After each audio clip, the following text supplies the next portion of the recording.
দিয়ে যাব, ওই স্ট্রাকচারগুলোর পেছন দিয়ে পথ দিয়ে।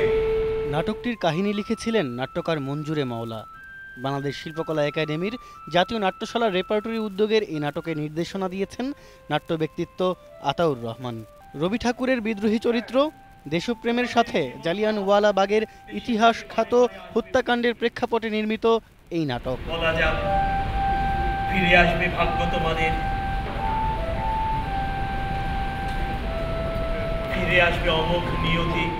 নাটকের অভিনেতা অভিনেত্রীদেরও নির্দেশক বেছে নিয়েছেন ঢাকার মঞ্চে দীর্ঘদিন ধরে কাজ করা বিভিন্ন দল থেকে।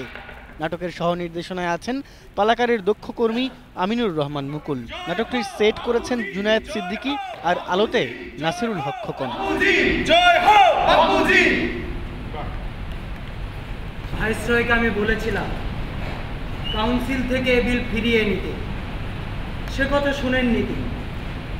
বলেছিলাম যদি এ বিল আইন হয়েই যায় কোনোদিন, আমার কর্তব্য হবে তা অমান্য করা। এখানে আমরা অন্য রবীন্দ্রনাথের পরিচয় পাচ্ছি। রবীন্দ্রনাথকে আমরা জানতাম এতদিন দার্শনিক, কবি, নাট্যকার, অনেক নাটক লিখেছেন, কিন্তু উনি সরাসরি সব কথা বলেন না।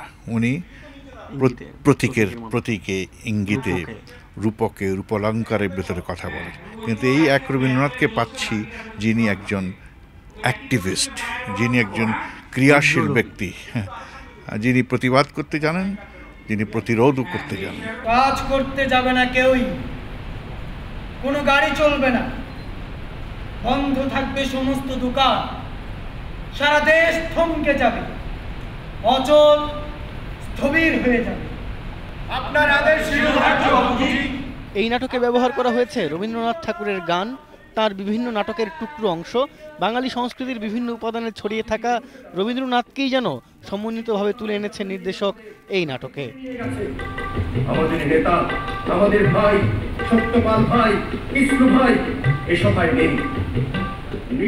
আপনারা দেখবেন মানুষের নিষ্ঠুরতা, পৃথিবীর সব হত্যাকারীরা যে বিবেকহীন হয়, তাদের যে মাথা বলতে কিছু নেই, সেটা দেখবেন ব্রিগেডিয়ার ডায়ারের ভেতর দিয়ে। পৃথিবীর সব হত্যাকারীকে একজনকে দেখবেন, আপনি রবীন্দ্রনাথকে দেখবেন একজন বিদ্রোহী কবি হিসাবে।